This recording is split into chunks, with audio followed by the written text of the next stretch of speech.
So I am Jay Something from Mi Casa, the singer-songwriter of Mi Casa. I was born in Portugal and I arrived in South Africa when I was 7 years old. Grew up with the dream of being a musician, which is a very far-fetched dream as a kid. And then all of a sudden, life evolved, and then here I was with this band and with these guys that I didn't know from a bar of soap, making music that I absolutely loved, and the rest is history.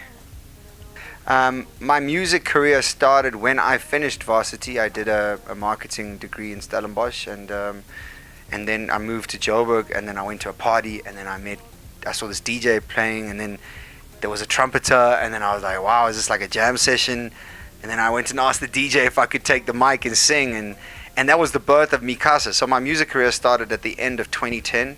And then professionally started to do things 2011. That's when we released our first album, Mi Casa, which was a self-titled album, and that's where it all began.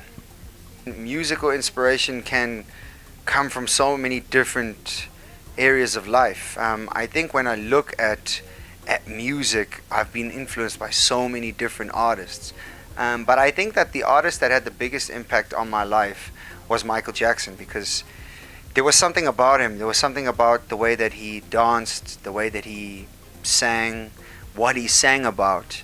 When you listen to Michael's music, it was never about, left field. It was always like the down-to-earth things that we as humans should be relating to a little bit more. You were speaking about love, and you were speaking about human nature, and you were speaking about saving the world and using music through that. So that for me was an inspiration. I thought that, when you watched MTV, you were like, there was alcohol and there were girls and there was all this vibe, and it was like, just derogatory songs and things like that. And I thought, wow, Michael was like against the grain, and yet he was and is and will always be the king of pop. So it kind of like showed me that, you can be humble, you can be real, and that can still be appealing to people. I mean, if Michael could do it, then I think I can do it.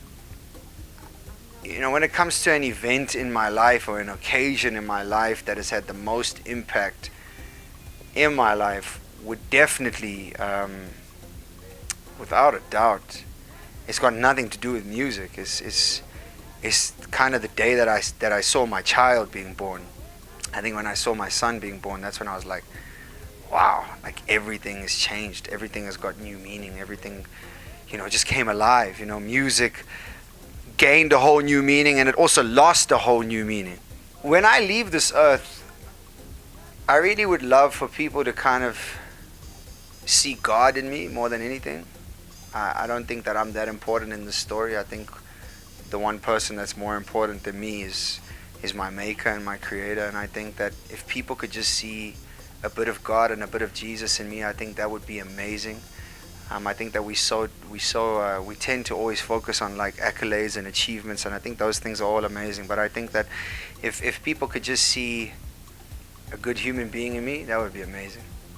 I think that one of the things that people can know about me and Mi Casa is that we will continue dreaming. We will continue trying to make a difference and impact the world and society through music. We will obviously continue making music. And continue just trying to be happy and trying to uplift people. There's many different projects and stuff on the way from a food and a music point of view, which I'm excited about. But I think the overall topic is what you guys have come to know about us, which is down-to-earth, loving human beings that just want to do music and hopefully make a difference from that. So without going into specifics, I think that's what one can expect from the future from us, because we don't know what tomorrow brings. The first words of advice that I ever received when it came to me wanting to do music was don't do it. Because it's such a hard industry. When you look at South African music industry, it is tough. I think that a lot of people look and they think, wow, it's amazing, but it's really hard, man. It's not like what Americans portray it to be. Number one, we don't make half as much money as they do, and we don't have that fame thing in South Africa like they have it. And then if you can answer through all of that you still want to do music, that you still want to do music, not spend any time at home, not see your friends, not be able to spend time with your loved ones, be in lonely hotels, be in a plane every day of the week, You know, if you can still say, I still want to do music, then I would say that the most important thing with music is to practice, to put in time into your craft, because everybody is good at what they do. There's always somebody better than you. And then I think one of the important things, which is probably the hardest thing to do when it comes to being a musician, is to kind of stay true to yourself and not fall into pressures of trends, because trends come and go, but realness stays forever. So I think that, you know, if you can stay true to your craft and you can put work into your craft, once you've realized that it's one of the hardest industries in the world, and you're still willing to pursue it, then that would be my advice.